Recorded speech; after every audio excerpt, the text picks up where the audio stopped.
Welcome, ladies and gentlemen. Red Bull Wololo Legacy continues, and we have got Leenock playing in the south corner of this map, which is Golden Heights, playing in yellow as the English.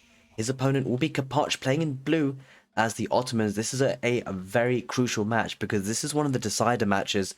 One of these players will progress to the quarterfinals. The other player, sadly, will be going home from this $300,000 prize pool tournament, Red Bull Wololo Legacy, the LAN event in Castle Heidelberg, Germany. As we see a bit of action going here, Leenock with 3 villagers going to be building up a barracks and looking to get some spearmen out potentially to defend this position. We'll be possibly looking to get a dock here on the eastern pond, which there is quite a few shorefish spots there and 3 deep water fish spots as well, and that could be quite a nice boost for the income for food. I mean, we have to talk about spawning and gold spawns in particular on this map, and the Golden Heights, just take a look at this gold for Capoch. That is unreal. That is not a good gold spawn for him at all, and things cannot be said the same for Leenock for sure. A bit of walling up there on the wood line, and that's incredibly well protected. I mean, same potentially could be said for Capoch if he walls up here, but it's still a focus for aggression. It could be something that Capoch bears in mind. It might need to think about palisade walling that, but of course he might have bigger problems to deal with because in fact it doesn't look like it's a dock. In fact, it's going to be 3 villages there for Leenock. I mean, he's not going to be able to afford a dock anytime soon, so he's actually going to invest in a mill to make sure those villages are working. Does have a man-at-arms. I said I take it back. I was saying it's spearmen, but it's actually going to be man-at-arms coming out for Leenock. Of course, one of the civilizations that gets man-at-arms in the Dark Age, the Vanguard man-at-arms, and those 3 villages will be getting a nice bit of food income there. That is for sure. That will actually help him get to the next stage pretty quickly. He might transition to get onto wood and then gold. He's actually opting to go for the wood line first and a lumber camp to try and make the efficiency of the lumber villages a bit more, well, just more efficient. And has 3 villagers on food back at home. But we'll look to transition towards gold, I suspect, to get to that next stage, I assume. Unless he decides to actually drop down a dock. In contrast, though, it looks like the Ottomans are going to go for a feudal age, 3 villages on gold already, heavy on the food, and that could be the play here because you'll want to try and pile on the pressure. There is a barracks there for the Ottomans, putting under pressure with the man-at-arms there. I'm not sure. I mean, the barracks should stay alive for quite a while, takes quite a bit of damage to bring that down, and only 2 Vanguard man-at-arms, and if anything, it's soaking up a little bit of the pressure that could be coming in from the Vanguard man-at-arms, and do actually head towards the base of Capoch, and could be an approach here. I mean, the scout will have seen that gold position. Capoch will be good for the gold, though, for feudal age, at least now. And so if it does get pushed off of gold, it won't be the end of the world, as the man-at-arms coming from the right side. That's not ideal. We'll be running underneath the town centre. Might lose some HP because of that. Twin Minaret Modesse, the landmark of choice, acts as a mill, but also grows berry bushes, which are harvested 50% faster. So it does actually, it's quite a nice food boost for him. He's going to head around that wood line. And in fact, it's not noticed. He's out of the range of the town centre. Now the Vanguard man-at-arms going to look to pressurise those villages on gold. Vanguard man-at-arms still hacking away at that barracks, and not much else going on really. There is a spearman here just looking to protect that position, but yeah, the Vanguard man-at-arms going to pile on some pressure with the villagers. Villagers still mining gold though. It's just within... I'm not sure. Is it just within range? Not quite. The villager's going to stand and fight, but Capoch needs to be careful not to lose a villager. He might actually lose one. No, he's going to be rushing towards the safety of the town centre, looking to garrison that villager to safety, keep him alive. And the scout pushing that Vanguard man away, and he did take quite a bit of HP loss, but did idle a little bit of the villager there for Capoch. And on the back of this, what do we see? There we do see a dock there, so Leenock did invest in a dock. That means his uptime will be a little bit delayed. Doesn't actually have any villagers on gold at the moment. As I say that, he's actually transitioning 2 villagers to gold now, but the feudal age will be in there for Ottomans and Capoch, so he might be looking to put some feudal age pressure, which Leenock might find difficulty defending against, because he doesn't really have any static defenses in terms of walls, and he's going to be very late up to the next stage.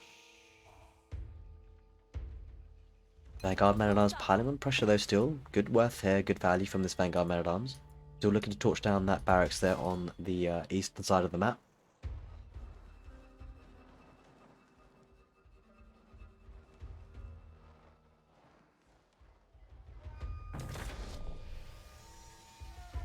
New age comes in for the Ottomans, feudal age. Villagers heading out on the east side for the Ottomans, looking to put down a dock, maybe a galley or 2 to try and deny this fishing economy.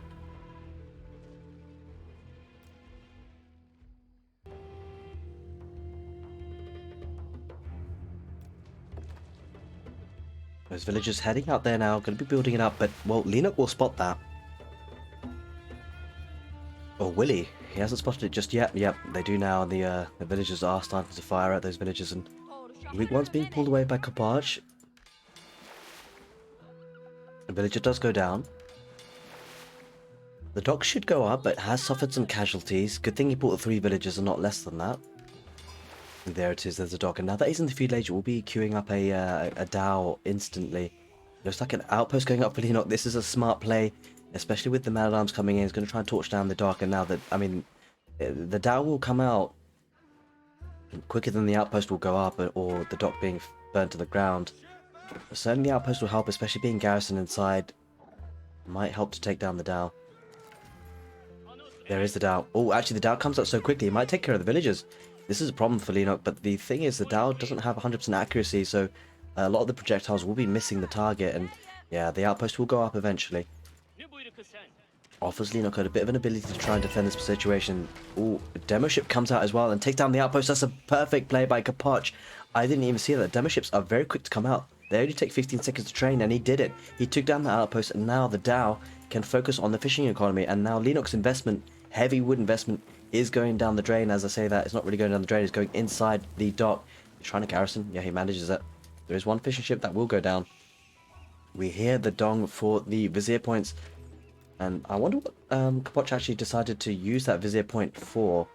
Was it going to be a meh there, or was it Anatolian Hills? It might have been Anatolian Hills. Does seem to have quite a few sheep there, which is rather surprising. I mean, he probably isn't necessarily 100% sure he's going to win the waters, and, well, Leenock will be getting to the next stage soon. Does have the council hall being built. Villagers being sent forward. Where are these villagers heading off to? That is a question. That is an important question. In any case, he's trying to rush up that feud age. Quite a few villagers on that council hall, 9 of them. Staying on gold for now, maybe looking to get some upgrades. We shall see. 2 Dows are out. It's just 1 fishing ship actually. A Dow and a fishing ship, so Capoch feels comfortable so far. He's getting arrow slits. Yeah, enable arrow slits in the dock will be quite nice to help try and protect that position. Vanguard man-at-arms still alive. Leenock keeping units alive for a long period of time, getting as much value as he can from them, as a blacksmith is placed down in the influence, or rather the military school is in the influence of the blacksmith. That blacksmith will increase the production speed of those military buildings. And he's going to drop down an archery range now, and looks like feud age aggression could be on the cards here for both players. Those 2 villagers going on the north, maybe looking to get a sneaky dock there. That could be a nice position for a dock actually. Leenock is not done on the waters, not just yet, and queuing up more fishing ships. Capoch needs to be careful though, not to overcommit to fishing ships without taking care of this. Keeping a Dow there, but will he see the sneaky dock? Where are those 2 villagers? Yeah, they are heading around this northern side, going to sneak down that second dock, and if Capoch is not careful and doesn't spot that, that could be become a problem, as a farming transition comes out for Leenock on land. Now, the English actually are proving themselves to be a very nice civilization on hybrid maps, because, I mean, they have cheaper navy units, but also if they are pushed off navy, they do have cheap farms, so they can make a good farming transition. And of course, they're very, very strong in the super late game. There comes out a Hulk. We'll be looking to take down that down, the 3 fishing ships, and now Capoch needs to be careful. I mean, essentially there are 2 docks here. One is up and running, and the other one's going to be running soon, but speaking of running, those ships are running away from that fight. And I don't blame them.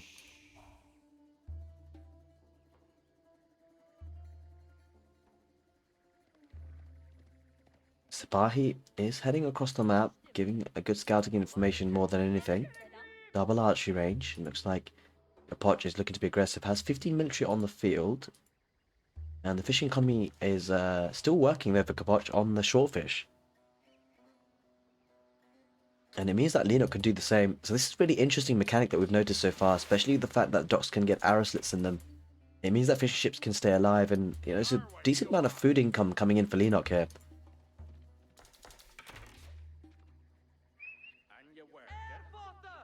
Economy numbers absolutely identical, 33 each in terms of worker counts.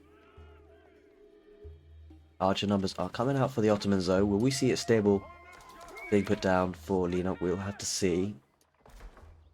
He's actually just doubling down on longbows himself. Does have the council hall after all. Looks like something is happening down in the south. Sipahi pushing the villagers off of gold.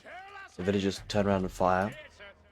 Wheelbarrow coming in for Leenock soon. No wheelbarrow in for Capoch yet, but he does have iron undermesh, which will help him take some good fights against longbows if he so wishes to. Speaking of fights, he's just gathering a little bit of army here. On the waters, though, both players look to be content to... I mean, I'm not sure if Capoch sees this, and that's a bit of concern. I think Capoch is being a little bit passive on water here, and is giving up some deep water fish here for Leenock. Here comes out a barracks for Leenock. Maybe going to go for further man-at-arms. Man-at-arms longbows could be a good play for him. And Leenock looks to be in a bit of a stronger position, actually. He's got a better economy with just like one worker extra, but he's getting deep water fish, and he does have wheelbarrow and double broadaxe. No wheelbarrow for Capoch, but he does have horticulture and double broadaxe as well, so he's not lagging too far behind. Blacksmith going down for Leenock. We'll be looking to get those military upgrades before taking a big engagement. Here comes an outpost for Capoch. Wants to actually kind of establish a bit of a presence here on the deer as well, so that'll deny a bit of food if that's so needed for Leenock. Gonna head around the west side. He's gonna run into the palisade walls and needing about 5 villagers to build that outpost. Very slow to build those outposts nowadays on the current patch of Age of Empires 4. Continues to fish quite freely here, Leenock. Army heading forward. Archers engaged. Network of castles is activated for the English, and that'll be a good fight here for Capoch, despite not having any blacksmith upgrades. It might be a bit tricky here for Capoch. He does have the numbers though. Man-at-arms going to tank a lot of the fight, and we don't see it. Or we do see the meta. So the meta actually going to be doing some way, does some work to try and counteract the network of castles. It will be a net gain of 5% attack speed for the English though, because the meta can only give 15% bonus. And our outpost creep is continuing. Arrowslit's coming in, and it looks like Capoch is looking to try and deny that wood line. Another outpost as well, sending 5 villagers, slowly putting some pressure on the east. Man-at-arms heading back home. Archer numbers looking good. Oh, Leenock heading forward. He's going to lose a couple of well, just the one man-at-arm for now, but it's tanking a lot of the damage. Villagers might be at risk here. Longbows trying to focus on them. Capoch happy just to dive in and out. Wants the outpost up. He wants it. A couple of Sipahi as well, and the meta working hard. There's the network of castles coming in for the English. Man-at-arms tanking a lot of the fight though. There's quite a significant number of man-at-arms, and it's looking a bit tricky there for Capoch. Does have 2 outposts, and the man-at-arms kind of get tickled, although they are still early man-at-arms, and they're getting engagement here. The man-at-arms getting good value. Sipahi going to head forward and try and pick off any man-at-arms trying to retreat, and this is good play here because the 5 village garrison inside getting good hits on the man-at-arms. The man-at-arms numbers are really starting to dwindle. Only 4 of them left, and some of them very low on HP, and I take that back because there's only 3 now. I take that back again because there's a 4th one coming out. And Capoch slowly but surely pressing forward.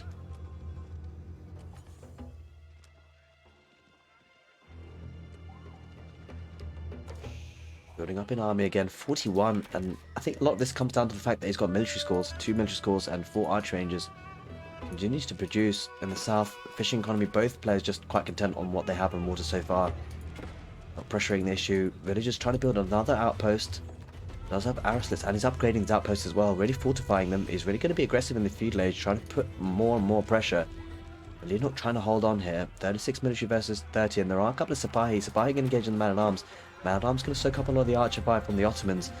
And it comes down to maybe the meat shield that they have. Man-at-arms probably the better meat shield of the 2 compared to Sipahi. Outposts will go up, villagers will garrison inside, but only 2 left. Immediately queues up Arrowslits and continues to put some pressure.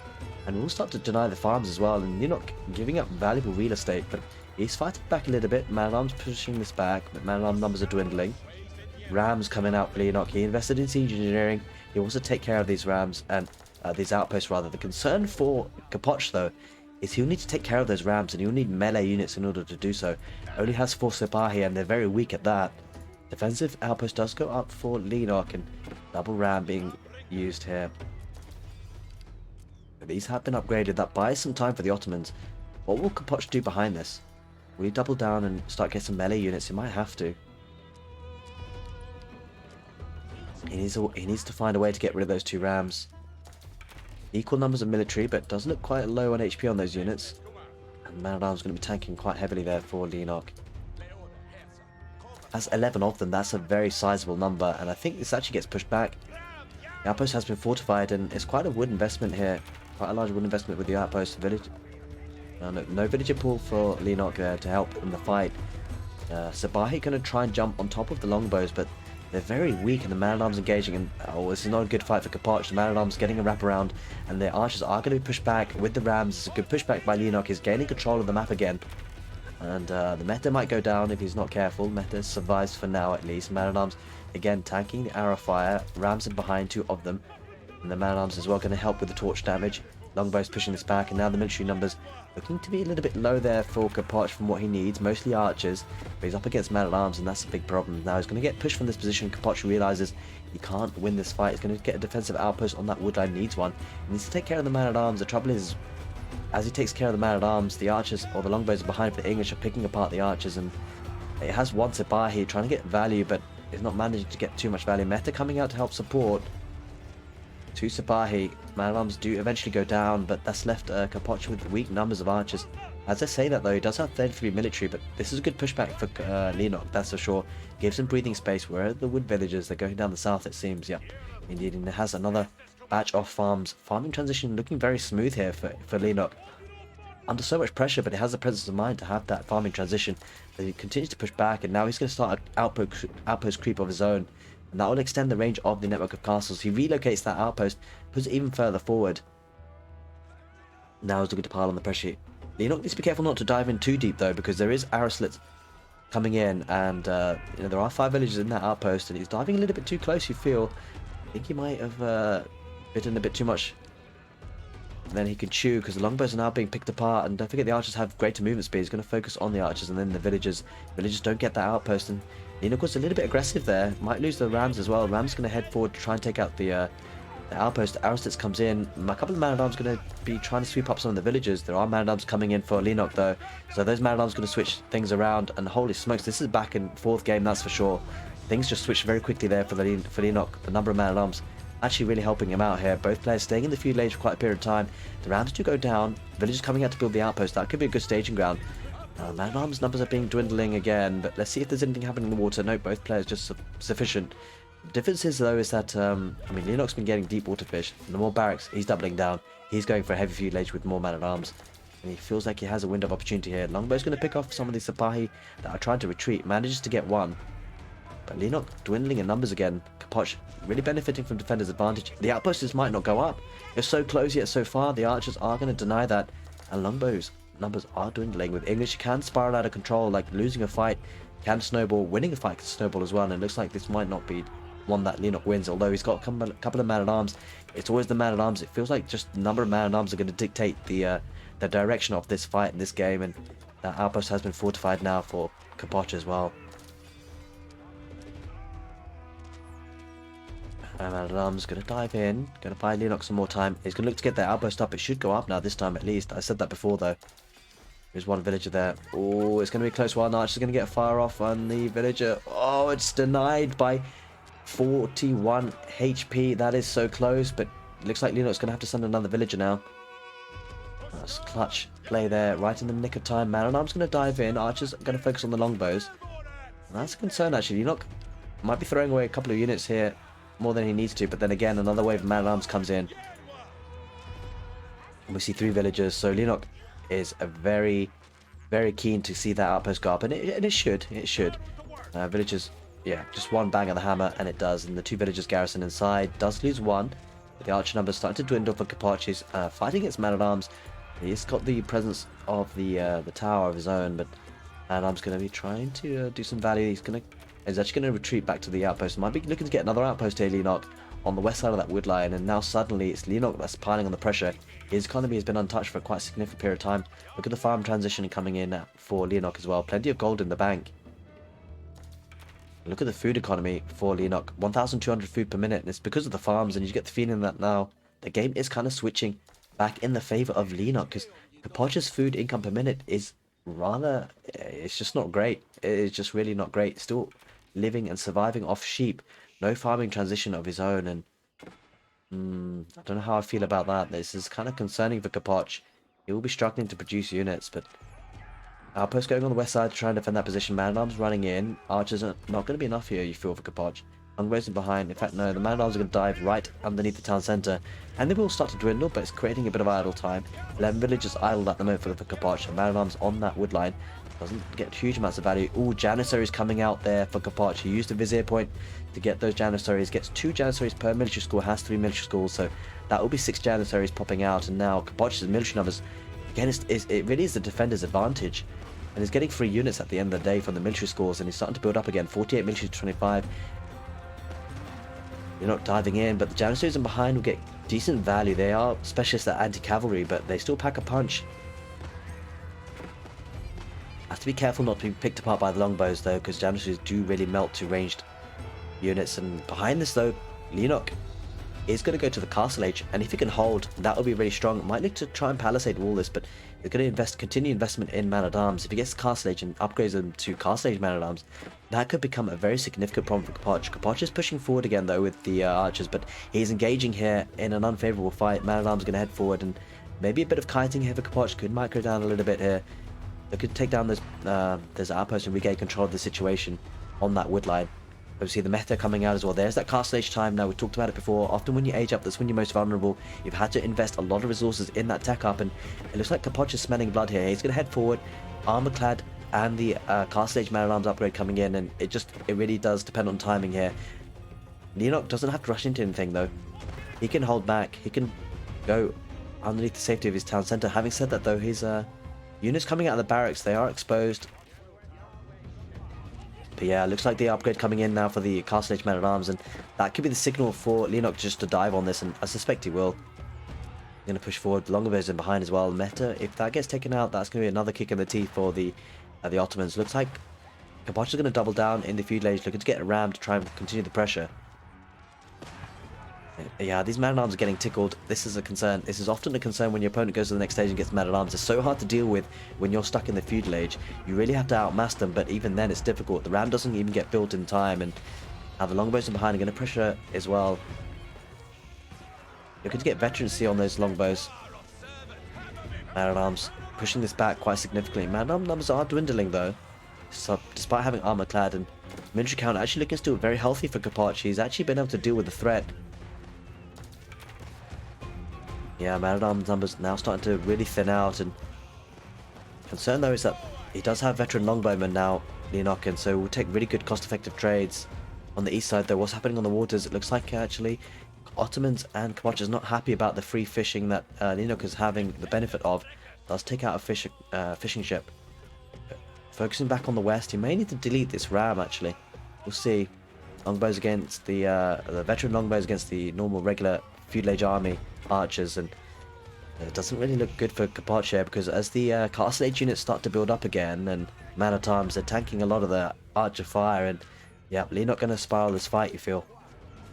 He's pushing this back, and on the retreat, Capoch will lose a lot because of the range of the longbows, and he's not deleted the ram just yet, and losing valuable HP and resources they will get back for even when he does delete it. The supply has to lead that army back home, and trying to hold on here, Capoch. And trouble for Capoch is doesn't have the food income per minute he needs. Farming economy really strong here for the English. It's really what's been the difference, you feel. The farming economy and the fact that they can get man-at-arms, and that is castle age man-at-arms. They're starting to dive in. The military numbers really starting to build up for the English and start to overwhelm. 37 to 46. It's looking bigger and better now for Leenock in game number 1 of this decider set. Leenock quite keen to get into the castle and to the quarterfinals, I'm sure. And the trouble is for Capoch, he can't stabilize at this point. Man-at-arms continue to flood in with longbow support, and yeah, cutting off reinforcements now is Leenock. Despite having 3 units, Capoch is not going to be able to mass up enough, you feel, and for the first time in a long time in this game, it's quite likely that the army numbers are going to be ahead for Leenock, and that is the case now. He's got 34 versus 33, and longbows are going to engage with the archers. They are veteran versus regular castle age, feudal age army, but there are 2 man-at-arms is getting great value, and on the retreat the longbows pick apart a couple of the archers. As this is a concern, a lot of idle economy. It looks like a keep trop coming in for Leenock right underneath the town centre. Twin minaret madrasa and that miniature score. This is a get out of my game keep. How many villages are being pulled? That is the question. It is a grand total of 12, but he's got the armies to support as well. This is a game over, you feel. And there it is. Capoch knows he's beaten. Leenock takes game number 1 on Golden Heights. And holy moly, we're in for a set. Let's move on into game number 2. Welcome back. Game number 2 between Capoch and Leenock. Capoch playing in the south in blue as the Chinese, and Leenock playing in the north as the Abbasid dynasty in yellow. The map being Mediterranean, we've seen some amazing games on this map already in this tournament. Red Bull Wololo Legacy, and will this be another one? Ultimately, Leenock winning that first game means that he has pole position, and Capoch is kind of clamoring here. He needs to win. He needs a way to even up the set, and if he can do that, that could be a way back into the tournament. But this could be a very close one. Leenock, if he does win this next game, this game in particular, he will be progressing to the decider rounds for another best of 3 against a player to see if he can qualify for the quarterfinals. Capoch will want to win 2 games in a row now to try and seal his place in that decider series. We shall see what he can do playing as a Chinese, which is a very nice civilization on this map. The fact that he's kind of supervising the wood line here, it does mean that it's getting extra wood being dropped off, and that will be translating into navy. As we can see, 1 dock already is in play, and the fishing ships already produce quite fast, 20 seconds. The Abbasid dynasty do get cheaper docks though. One thing to bear in mind is that the docks for the Chinese do also produce faster. As you can see, 20 seconds for a fishing ship for the Chinese docks, but it does take an extra 5 seconds for the Abbasid dynasty. It does have 2 docks though, already up and running. The Abbasid dynasty are a lot cheaper there. Here we see a House of Wisdom in a very interesting spot near the coast there. Second dock rather is up and running. Village gathering resources on that shoreline. 2 villages on gold for Capoch. Maybe looking to try and eye up a feudalage rather on this. Good number of sheep as well if he needs to. Obviously he's focusing on water at the moment. Could be quite back and forth on water we've seen so far, but we have seen an emerging trend on Mediterranean where it's quite hard to push docks often, especially if they have emplacements, but you can often just secure these positions with the shoreline fishes, and you can often at least salvage some eco for yourself on water if you're pushed off water. But obviously it's the deep water fish that people are after, and we'll be going up with the Imperial Academy here, the Chinese, with 4 villages, and the Abbasid dynasty going up with the economic wing, looking to get fresh foodstuffs and save some food costs on those villages. A triple dock coming out for the Abbasid dynasty. This is really taking advantage of the bonus of the cheaper docks. Going to get those docks in nice and early. Maybe look to try and get some military on the field and overwhelm his opponent. Okay, a 4th dock. Holy smokes. I mean, this is 2 for the price of... Actually, I'm not sure how much cheaper these docks are, but they are significantly cheaper. And it's actually going to be really nice here to be able to produce units from if you can sustain 4 dock production. That remains to be seen. A lot of fishing ships there. 12 of them for the Chinese. 10 of them for Leenock. But of course, the Chinese will be able to get to that feudalage quicker. But when the feudalage does come in for Leenock, he will have a decent amount of resources. Now, depends to see what kind of army he goes for. If he goes for Dao, will be costing 150 wood and 90 food. If he does go for Bagla, which is the Springall ship, 200 wood and 120 food. We will see double products coming in for Capoch. That wood income is going to be insane with that upgrade, and also getting forestry as well, and he's supervising that lumber camp. Surprisingly though, the wood per minute is actually less than what the Abbasid dynasty is getting right now. Now, it is starting to change though. Starting to equalise. 17 villages on that wood line for Capoch. And we shall see if he decides to put Barbican of the Sun near the docks actually to offer extra protection. And also activate Song Dynasty. Fresh foodstuffs has come in there, I believe, for the Abbasid dynasty, and has those 4 docks producing. There is a junk though coming out, demolition ships, and Dao coming out for the Abbasid dynasty, and a Bagla as well. So looks like you know, Leenock is mixing it up in terms of the navy army. Will make it hard to counter just with 2 junks, and looks like the Chinese having to head back home. Imperial official collecting the gold from the dock. Here comes the army for Leenock. He's going to be trying to be aggressive early on. We shall see how he fares. Maybe trying to snipe some fishing ships. Could be a nice approach here. Might be able to do some damage. Does have a couple of down, and a Springle ship will look to take out at least one fishing ship. Doesn't quite manage it. No, manages to escape. Well, there's no room in that dock for that fishing ship. He escapes to the side anyway. I'm trying to dictate a fight here, but the two junk going to cycle around, and this is clever play by Capoch because he's trying to attack the fishing ships. But Leenock has the presence of mind to notice that. Leaves the Dow on the front lines, explosive Dow just in the middle, and the two Bagglers going to chase after the junk, and that's the counter system that we want for Leenock anyway. At least he will want those two Bagglers to take down the Dow, or the junk rather. There are three Bagglers now, and looks will take down one junk, and it looks like Capoch won't get too much value, and really those four docks will be taking apart that that junk. Production speed is going to be great here for 4 docks. If he can continue production, that would be very impressive. And he's going to head forward now. Astronomical Clock Tower, Castle Age could be coming in for Capoch. That could become a problem for the Abbasid dynasty on land if he decides to go for some palace guards, for instance.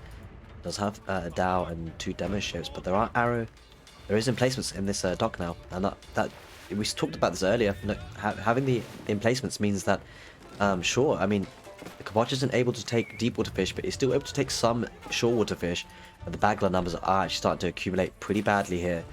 And we'll be looking to take this dock out on the east side.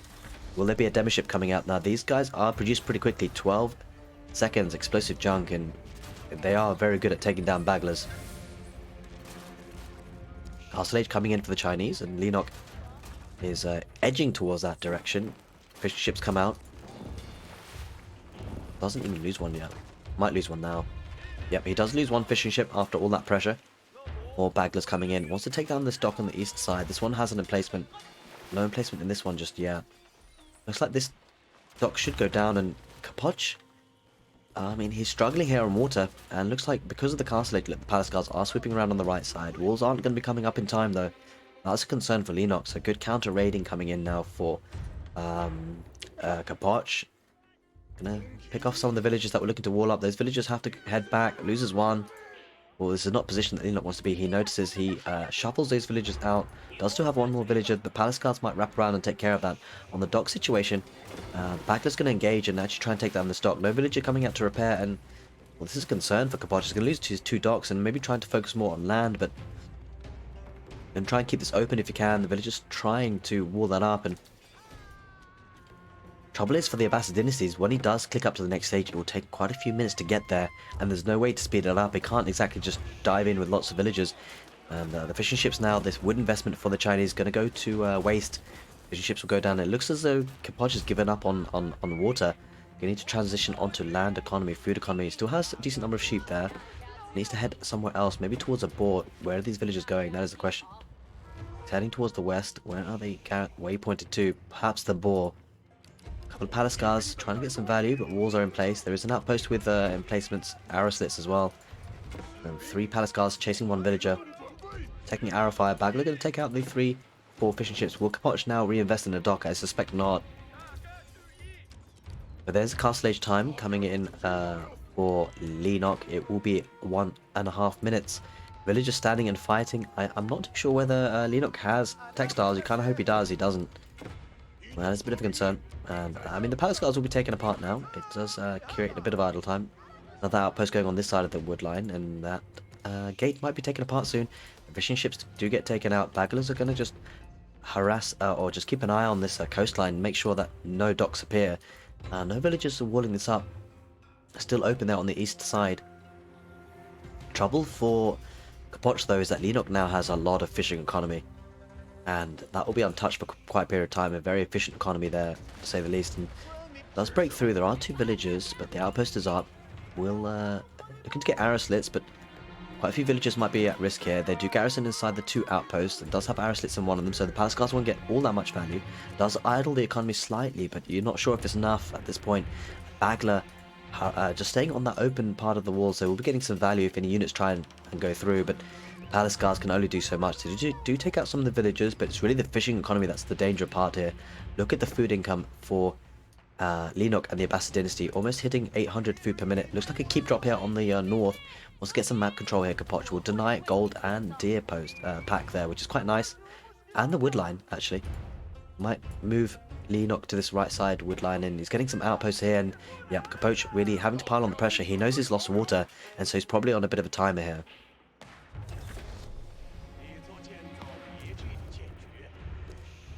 Leenock getting to that castle age now. Might look to invest in some crossbows. Does have an archery range, and that is indeed the case. He's queuing up crossbowmen, the natural counter to the palace guards.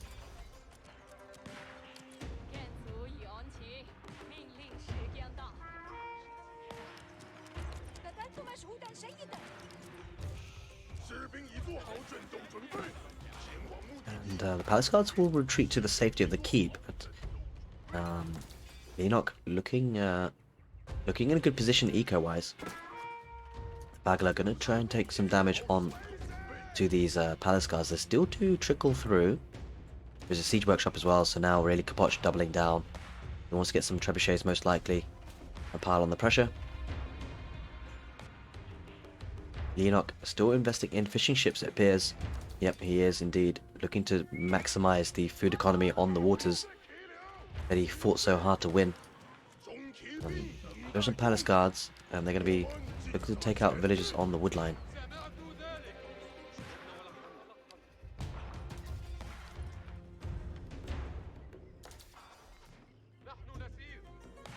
A lot of villages on gold.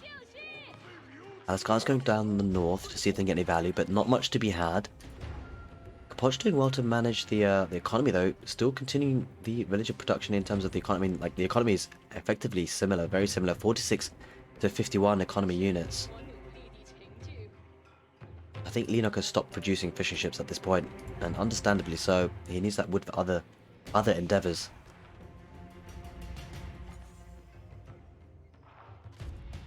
He needs a way to stop these palace guards from breaking in any further. Leenock is starting to build up a massive crossbow though. That's going to be a problem for those palace guards. I think really Capoch might need a different answer here. Maybe a couple of horsemen might help. Going for a trebuchet. Going to look to try and take down the static defenses, those outposts, and pile on the pressure on this wood line. If Capoch can get hold of this wood line though, actually get control of this side here, then slowly but surely Leenock might actually run out of wood. Safe wood to take, as a trebuchet comes out for Leenock himself, and going to be looking to take down this keep as soon as he can.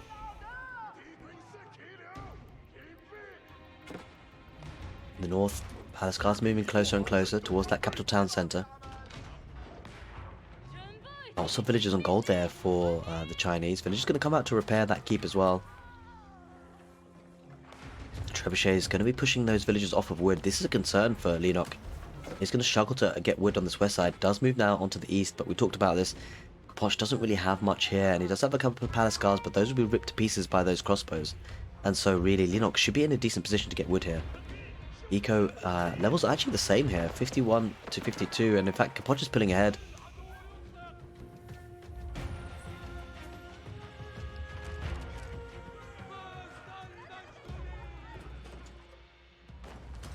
Interesting game so far. Now the production buildings are being put under pressure. There is a nest of bees and trebuchet. Looks like Leenock is just holding on for a big fight here. Going to take out a lot of the palace guards. Palace guards trying to focus on the ram, but there are crossbows in behind defending that ram. Ram's going to take out the outpost, gives a bit more of a control for Leenock. He's going to wall up behind this as well.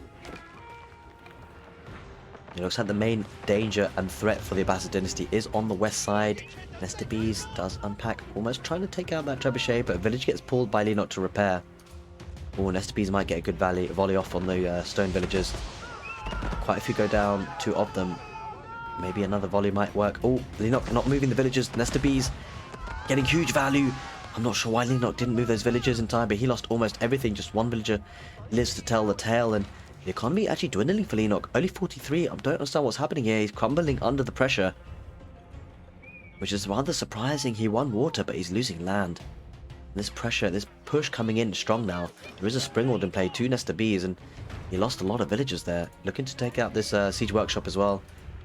There is a Dow harassing the villagers there on the berries, and I hope that Capoch, for his sake, he notices this. He does now, pull those villagers away. Siege workshop on fire. Does manage to squeeze out the Springald just in time. This is a very, very strong push in for Capoch. Only has 5 military, mostly siege.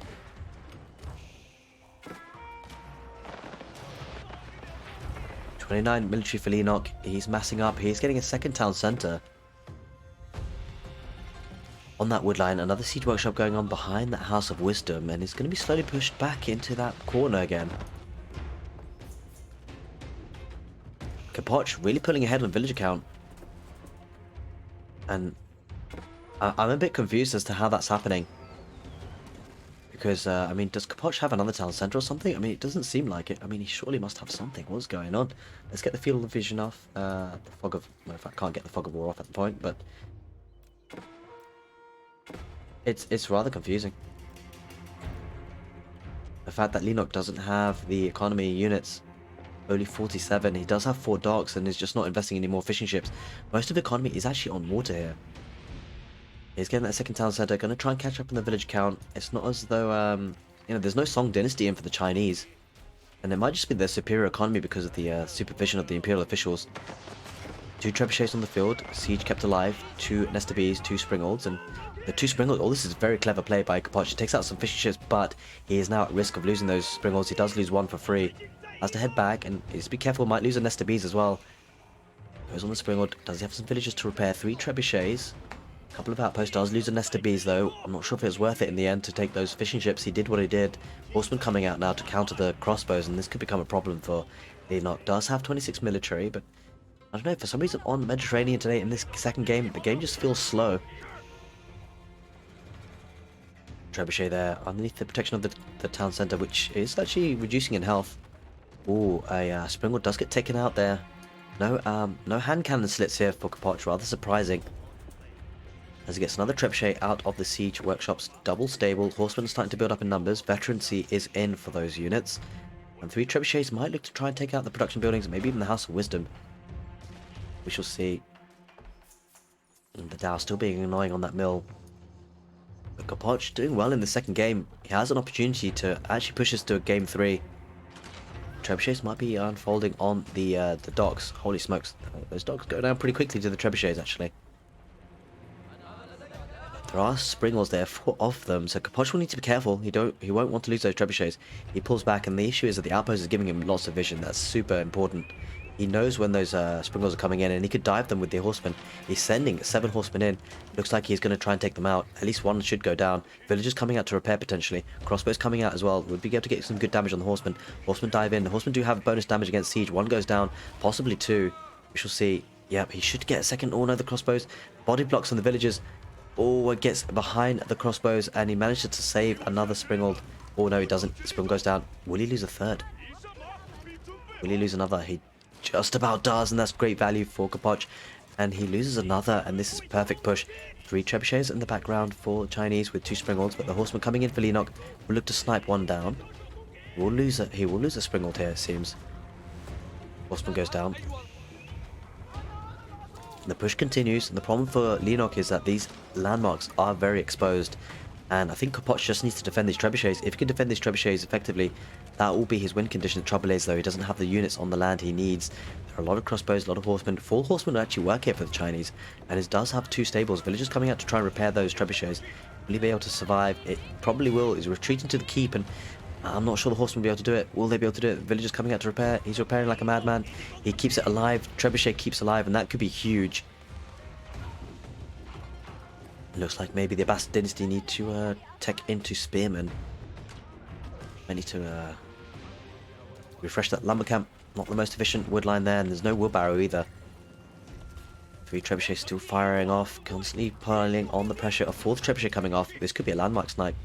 Trouble is Capoch does have this keep to defend and sort of head back to, but doesn't give him the range that he needs on the landmarks. He could slowly edge forward, but he does need more military fuel. He could be going to a game number 3, ladies and gents. What a great game we've had so far on Mediterranean.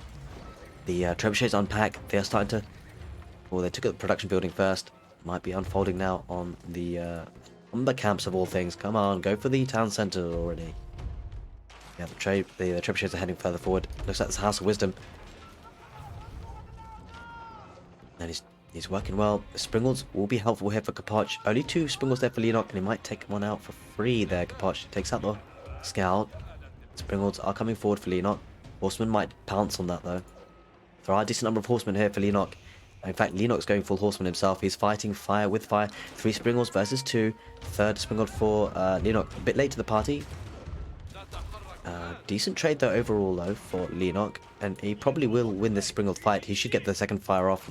Capoch will lose that Springled. That's not ideal for the Chinese. Now the horseman might dive in. House of Wisdom on fire. Just Capoch doesn't have the units there. He's going to retreat with those trebuchets though. Forcing Leenock into repairs. That's a lot of wood that will go into repair that. Another siege workshop coming out for the Abbasid dynasty. Slow attrition here. Capoch, you know, he's trying to get a way back into the set, and he could possibly do so. Nesta B is getting a good volley. Fighting underneath the keep. 1 trebuchet does go down, potentially losing a second. This could be a problem here for Capoch. Is repairing with those villagers and managing to do so, and the keep will be taking care of those horsemen. Good number of horsemen though for Capoch, backing that up now. And 3 trebuchets remain with 2 Nesta Bs. Do we see some Springles for the Abbasid dynasty? They are being built on the ground. Trebuchet is in. And the trouble is that Leenock is investing a lot of wood into repairs. And he might not hold on for too much longer. There are 3 trebuchets there, guys. And these are going to be continuing to put out those boulders. And the thing is that it might need to take a decisive fight here. Leenock has a couple of spearmen. Oh, that's not a fight that... Well, actually, no, I don't think it's a fight that Capoch will want to take necessarily. Not without the Nesta Bs taking out the spearmen. Horseman diving in for Leenock, and he will be pushing this back, you feel. I'm not sure the village is coming out in time. Loses 1 trebuchet, will lose a second. And possibly even a third. Villagers trying to body block. Keep will do as much as it can, but it won't be able to hold on to that 3rd trebuchet. And this is where things are looking dangerous now for Leenock. Capoch keeps the keep alive. I mean, keeps the villagers alive in the keep, but he's going to lose a Springwood as well, so that's a big pushback there for Leenock. The economy's starting to build up again with 2 town centres now. Don't forget the villages are 2 for the price of 1 as well, and no, Song Dynasty, it was quite a hard, heavy push there for Capoch. He invested a lot into that, those 3 trebuchets. Oh, big raiding party here, crossbows here that Capoch has to deal with. Villagers here. Capoch, he is going to lose a lot of villagers here. Doesn't have... He's going to fight with villagers. I'm not sure why he's doing that. He can't take this fight. I mean, he's going to do it, but he's going to lose a lot. I mean, he's going to take the fight and he will win it, but at what cost? Villagers coming out en masse, surrounding. There's no other way to really deal with it, to be fair. It's just going to stand and fight, and a lot of idle time being caused by just such a small group of army there for Leenock. So very good play. 63 villagers to 85. Leenock now looking strong as a trebuchet of his own. No Springolds. Oh, just 1 Springold there for the Chinese. Going to look to try and take down this keep. 2 Springolds. Horseman continuing the chase. And Leenock might be back into this game again. Definitely a back and forth game, and Leenock is not out of this. Playing the macro approach. I do worry for Capoch. Only has 63 eco units, and the fishing economy is looking super efficient here for Leenock. Horsemen are being sent back. Spearmen are added into the lethality of the army for Leenock. Engages underneath the keep. There are Nesta Bs as well. Nesta Bs gets taken down. Spears engage with the horsemen. And the horsemen are going to dive on these Springolds. Buys Leenock even more time with that trebuchet. That keeps firing off from that keep. And that will force Leenock... force Capoch rather into some repairs. Villagers garrison inside the keep. Spearmen engage against the horsemen. Horsemen should die, but there will be casualties for Leenock, that is for sure as well. On the east side, a couple of bagglers going on the coastline. Looks like the palace guards coming in on the east side, looking to idle the economy. Holy smokes. A lot of economy idled right now. 39 villagers. Whilst Capoch lost a lot of villagers. Well, look at the village count for Leenock now really dwindling. Leenock, a bit of an oversight here. He didn't get any walls. Villagers coming forward. What is going on here? Villagers coming in for a keep drop here, and that's a big position. This is trouble. I think Capoch realizes wood is an issue. Leenock will not have access to wood, and he's playing against the Chinese. This keep will go up. There's nothing that Leenock can do about this, and this could be pushing the set into a game number 3. Palace guards coming into the safety of that keep, trying to hold on. There are lancers there. Villagers should get the keep up. Might lose a couple of villagers, but certainly be worth it if you can idle the wood economy. Villagers in no man's land. Yeah, a couple of villages will go down. The keep will go up. Villagers will garrison inside, and that's a strong strategic point of contact there, because now where does Leenock go for wood? He can't. He has a couple of stragglers here on the north, but I mean, that's not sustainable. Where do these villagers go? They're going for straggler tree. Leenock in all sorts of pressure. I mean, Capoch, if you can repair this keep and keep it alive on the west side, that will be key. Yeah, the villagers are going... Where are they going? They're going to food. But he has plenty of food already. He's got so many fishing ships, he doesn't need food economy, he needs wood, and that's what he's struggling to achieve here. Keeping in such a strong position. Take a look. Capoch has got so many villagers on that stone mine, and it's being supervised as well. Looks like Capoch's going to head in further in with a second keep potentially on that eastern side. 27 minutes into the game, and Capoch really doubling down on that strategic map control. Has so much map control. I mean, he doesn't have any relics, and it's something that he could really do with, to be honest, Capoch. He has full map control, but hasn't collected a single relic, and I guess it's just APM is focused on other things, but do you feel like he had such a long ability to get those relics? This is his second set of the day, but I don't know, with 5, could you imagine Capoch with 5 relics right now? That'd be incredible for his economy. And he's in a really strong strategic point of view. Yeah, look at this on the north. That's where the villagers are heading towards, but they're going to be picked apart by the horsemen. Horsemen heading in, cutting off the wood supply even further. And it might be the case that Leenock has to trade for wood now. But that'll only take you so far. Springles need to be defended rather. It needs to head back to that keep. Horsemen act as a meat shield, forcing the horsemen for Leenock to fight underneath the keep, which is not what they want to do. On the eastern side, palace guards are there, taking out the lumber camp. No boiling oil just yet.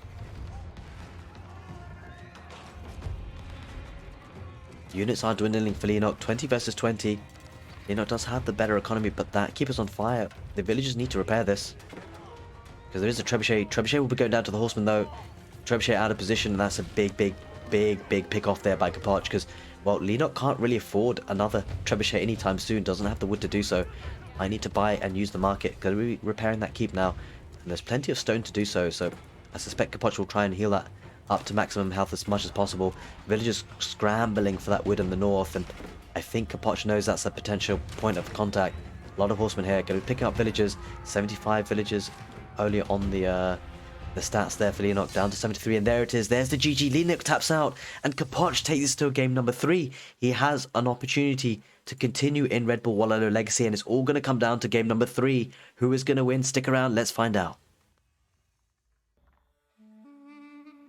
Welcome back. Game number 3 between Capoch and Leenock, with Capoch in the north now playing in blue as the Delhi Sultanate, and in the south will be Leenock playing in yellow as the French. Interesting civilization matchup, especially in the context of the map being prairie. You know, the French can be quite impressive on this map, especially because of how open the map is and how scarce the woodline is. The mobility of the army, the French knights, can really do some damage. The Delhi Sultanate are no slouches though. They can be very aggressive in the feudalage themselves. Really start to pump out that feudalage army, especially with efficient production. The technology from the mosque being able to garrison scholars inside those production buildings, boosting production speed by 100%. But certainly French, an interesting pick by Leenock, because Capoch is very strong with the French, and not having that civilization to play with on this map, you know, it could be a different story if Capoch was playing the French. It's one of his comfort picks almost, it seems, for what I've observed from his games. But the French is going to be played by Leenock, and we're going to need to take a look at the sheep counts, because there's often quite a lot of sheep on the prairie. And let's have a quick look actually.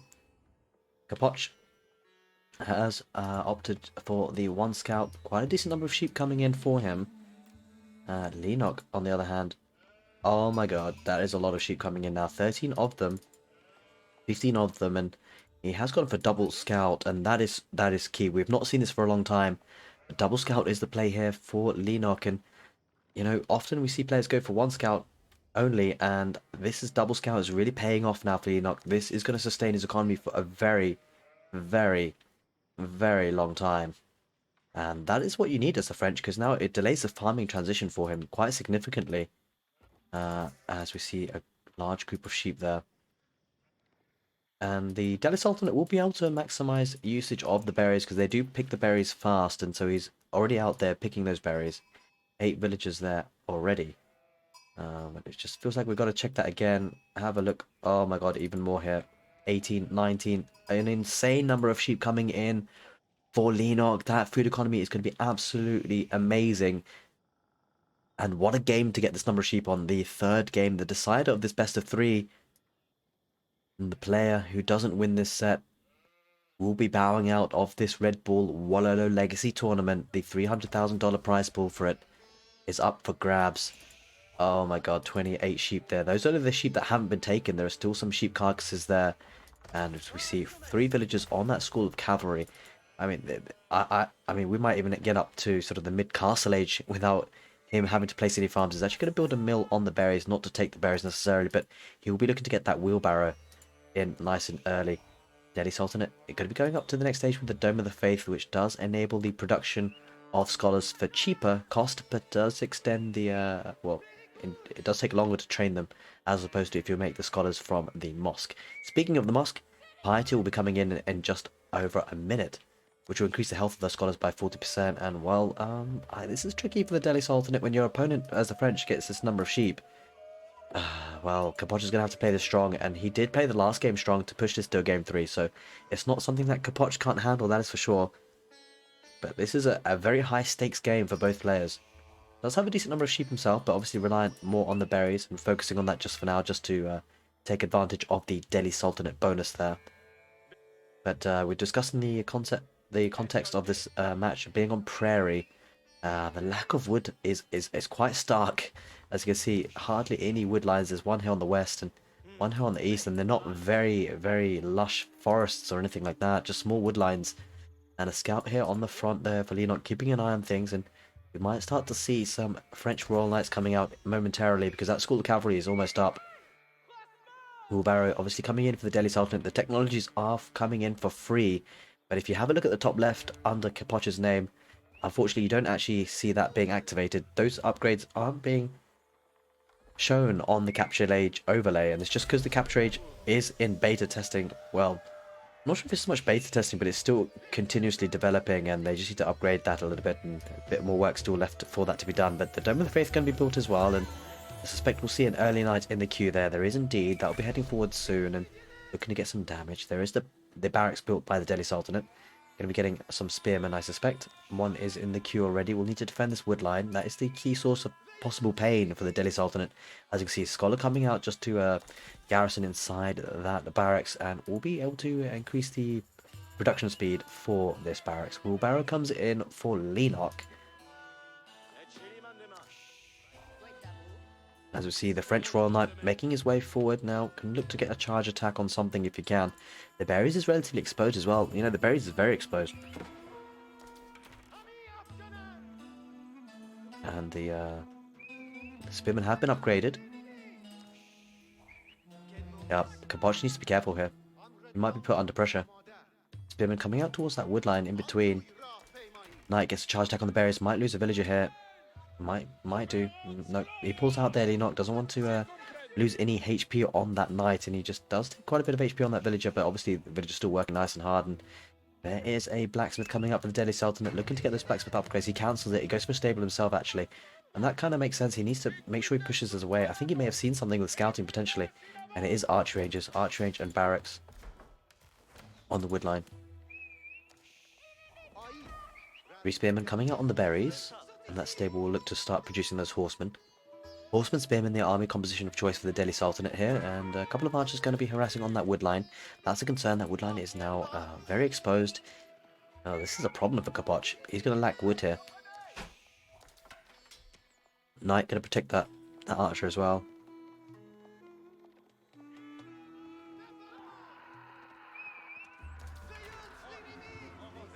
Alright, spearmen there. Going to look to try and push away that knight. Villagers are back on wood again, so the horsemen and spears are going to push this back, but the archers are starting to head forward to that direction. Leenock will want to micro down those spears. If we can get rid of the spears, then the knights can engage, or the singular knight can engage. So a couple of spears will, well, one spear goes down. Bit of HP loss on those spears with the 3 archers in behind. And looks like an outpost can be put down on that wood line, and it's a nice opportunity to try and defend that position. He does need to make sure he has access to wood. It really comes down to wood game here. Loses 2 of the spearmen. The archer's getting good value here. Knight's happy to dive in and tank a lot of the arrow fire, but might lose his French Royal Knight, and that will be less than ideal. Leenock does lose it, and that's a big loss there. It's quite a heavy amount of resources lost there. Without the chivalry tech, that wouldn't have healed up, so he wasn't able to survive with that knight. And 2 spears heading forward now with a couple of archers. Archer's going to focus on the scholar. The scholar has piety though, so has quite a bit of HP on it, 130 to be exact, and looks like the French are doubling down on the aggression. They're very strong in the feudal age, as we can see here, being aggressive, getting an outpost. Leenock is looking to really pile on the pressure for Capoch. Old Vane at the back, Scout is aware of that situation. Looks like the archers might head that direction, forcing Capoch into the other wood line on the west side. Archers heading there, does take a spear out, and Capoch losing army here. But the Delhi Sultanate just capping the sacred sites in the center there. Looks like the army being pulled away for Leenock just to address that. 4 villagers went to build that outpost. There's a sheep carcass he could take there. Now on the west side as well, looking to get that sacred site there. Capoch wants that gold trickle, but central sacred site is being contested. That scholar will have to back off as we head into the 8th minute, the 9th minute almost. Army numbers building up for the French. Behind this, don't forget the French town centre is working faster to produce villagers. So we're at 33 villagers for Leenock versus the 27. There's that sacred site on the west side. Trying to be capped, but there's a horseman there. He's going to contest that, and Capoch not getting any luck on the sacred sites. The mobility of the French really helping here. Another French Royal Knight. Araslit's coming in that outpost. Despite having efficient production, he's just not being able to produce the numbers here. And villagers being pushed on that wood line again, and it just really comes down to who attacks first. You can see idle time on these villagers, and it all adds up, and the eco for the French completely untouched, and that might scale up into more army, as we can see the scholar just about to be taken down by the horseman. Loses a scholar there.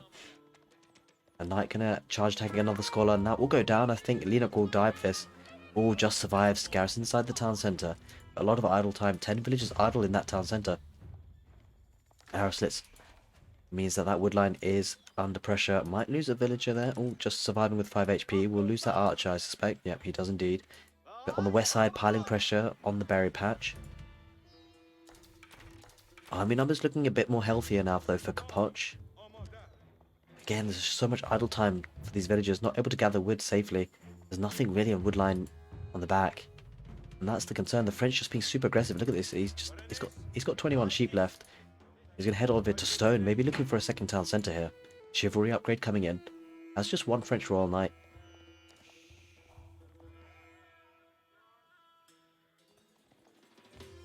But Leenock has enough stone almost for that second town centre. Certainly has enough wood. Is going to place that second town centre perhaps on the boar or maybe the deer patch. Yeah, it is indeed the deer patch on the front there near the wood. That gives him a lot of map control as well. That's a nice static position. Helps defend that sacred site and the relic there in a nice spot.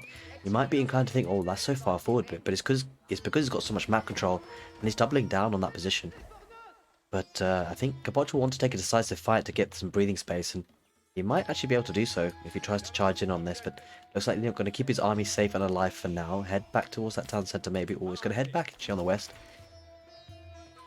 Leenock will be comfortable knowing that he's a stronger economy for now. Horsemen coming in the south. The army's going to be split here. Well, Capoch is looking to get some value in the pocket economies and get some value with that villager on the berries and villagers on gold. No outposts there to defend with. And now Capoch will be aware of this. He'll be aware of the second town centre. It'll be a little bit concerning. Might lose a villager here, Leenock. A villager or two on that wood line. Losing quite a few villagers actually, two at least. He backs off now. Town centre firing out. The archers in the north for Leenock. Gold villages are non-existent now for Capoch. He has to head back into the centre of the base. The trouble is that, you know, he's going to be relying on sheep, and his sheep supplies are almost running out, it seems. Quite a few dead carcasses there, actually, so there could still be a significant number of sheep there. Also, going to dive in again. Doesn't get too much value. Town centre. His villages are being idled, but he does have 43 villagers, 44 now to 35, so the economy looking strong here for the French, and, well, that's not something unexpected. Very common for the French to have a strong economy. The Delhi Sultanate can pack a punch in the castle age, heading forward now with some scholars. It looks like Capoch feels he's on a timer, and, well, it is partly true. We will not want the French economy to get out of control before he has his say in this game. He does have the central sacred site, so we'll be getting a gold trickle of 150 gold per minute from that. That'll certainly equalise the difference, but that villager lead will start to increase, and after those villagers start paying back for themselves, that will translate into a much larger army. Speaking of army, Capoch does have the numbers, 41 military on the field. Heading towards the south with a massive horseman. Villagers will be pressurised on the gold, but only a couple going down. It looks like Leenock doesn't have textiles. And the horsemen have to head away. Army coming back for Leenock though to defend that position. I think Leenock is quite happy to play the macro game here. He knows he's ahead most likely on the economy. Besides Sacred Site is being capped by Capoch, but what I'll say is that second town centre for Leenock has meant that he's had to give up a little bit of map control. As you can see, the army is now onto the field for the Delhi Sultanate. But so many sheep, and I feel like Leenock, he probably feels quite comfortable right now. Sitting at 50 villagers, might even be looking to go to the next stage soon. And the trouble for Capoch is that whilst he's building up an army in feudal age, well, it could come down to a feudal age push versus castle age from the French, because it certainly looks like the economy is heading that way for Leenock. Trying to hold off here, but Leenock might be pressurized into a fight. In fact, he might be spending his resources now. I don't think he's going to eye up the castle age just yet. I think he's he's respecting the feudal age pressure coming in from the Delhi Sultanate right now. It looks like his production queue has kick-started again. Knights coming out of the School of Cavalry, archers coming out of the Rangers. But certainly, even then, Leenock will not mind an extended feudal age because his economy is rocking and rolling. He's got wheelbarrows, got horticulture, got double broadaxe, and Capoch will have those upgrades too. We just don't see that on the top left because of the spectator bug, of course. As a horseman go down the south, archers, I believe, are on the north, looking to pick up some villagers on that wood line, and Leenock being punished here. He's losing villagers, actually, quite significant numbers. Leenock's not noticing. He's losing a lot of villagers. Holy smokes. That's a big, big push there for Capoch. He makes the difference of the village count only 6, and that's quite significant. Don't forget the food investment in those villagers. They're not paying back themselves. Here come the spearmen. There are scholars there looking to heal up those archers. Also might try and dive and go wrap around. There are a significant number of spearmen there. Capoch will need to deal with those spearmen for those horsemen to succeed in the fight. West side, Sacred Site is being decapped by a knight and a scout. But Delhi Sultanate just camping that external part of Leenock's primary base. You get the feeling that Capoch will want to pressurize soon. He's actually going to be getting the fitted leatherwork upgrade as well. Central Sacred Site under pressure somewhat. Just by 2 knights though, so Delhi Sultanate will be fine on that front.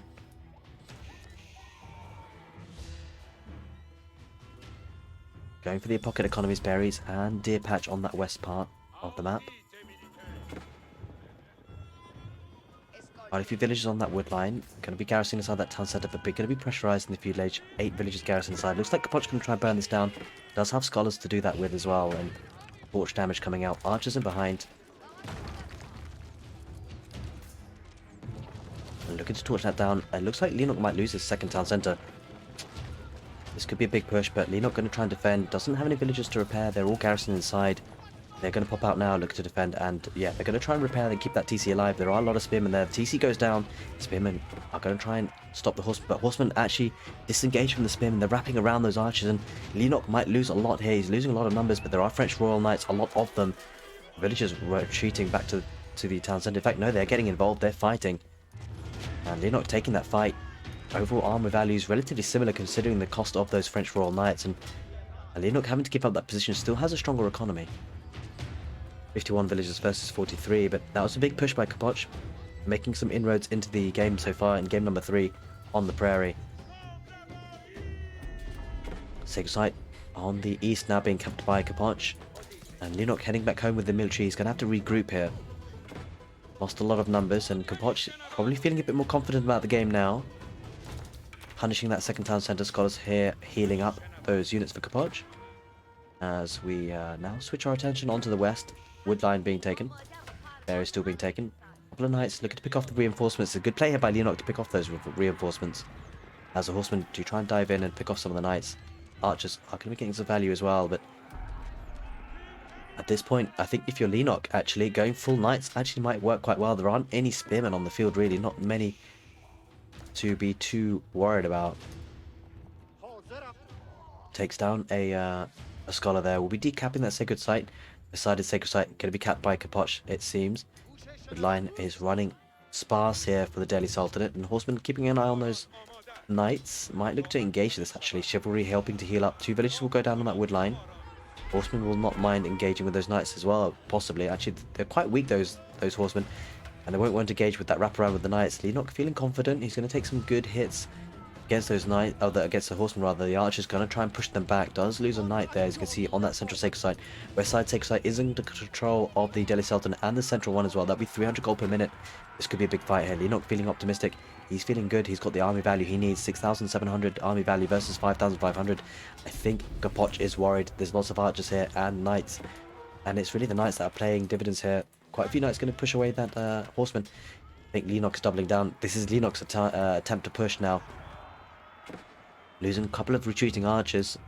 Capoch feeling the pressure now. The economy is still stronger for the French, and that translates into more army. The horsemen looking to wrap around, but Leenock wise to the ruse. Spears against on spears. The knights sticking close to the archers to protect them. Wants to act as a meat shield, and it's a fascinating fight on the outside, on the doorsteps of the Delhi Sultanate base. Knights. Oh, knights might be out of position. Horsemen might dive in. There are spearmen though, a couple of them for the French. Bit close to tell here, but looks like Leenock winning this fight. The numbers really building up. Knights are engaging on the archers. There aren't enough scholars here, and looks like Leenock might be winning this fight. He might be winning this set. This is a big fight here. Capoch taking the fight, almost forced into it, and Leenock doubling down. Reinforcements coming in with the knights, and this is a problem for Capoch. It doesn't feel like he has enough. Only 21 military versus 51. That was the big fight of this game, and things are spiraling out of control now. The archers are trying to retreat, but look at the number of knights there for Leenock rather. Holy smokes, they're starting to really pile on the pressure. 8 of them going to force the archers back into the town centre. And this is a big problem for Capoch. How does he push this back? I'm not entirely sure. 51 military versus 14. This game could be over. And unfortunately, Capoch might be heading out of Red Bull Wololo Legacy, and Leenock might be progressing because the army is just flooding in now. Knights are coming in from God knows how many stables. It certainly looks to be plenty of them. 3 of them, School of Cavalry, 2 stables, and the School of Cavalry. And this is a disaster for Capoch right now. The economy is building up again for Leenock. Knight spotted these villagers, and Capoch is going to lose a lot of economy. Well, I say that, yeah, he did notice. Leenock's going to pick this apart, and this is no option for Capoch just to resign, I think. Leenock will be progressing to the next stage, next part of the tournament, you feel. Maybe even the next stage, but in fact, you won't need to because the game is over there. Capoch, he loses that wood line, and he loses the game, and he loses the set. And unfortunately for Capoch, he will be heading out of the Castle Heidelberg, and Leenock will be progressing to the next stage of the Red Bull Wololo Legacy tournament. If you guys enjoyed this casted game, do give the video a thumbs up. I hope you did enjoy it, and if you did, do think about looking at the playlist. I've got plenty of other casted games from the main event, Red Bull Wololo Legacy. Take care, and see you next time.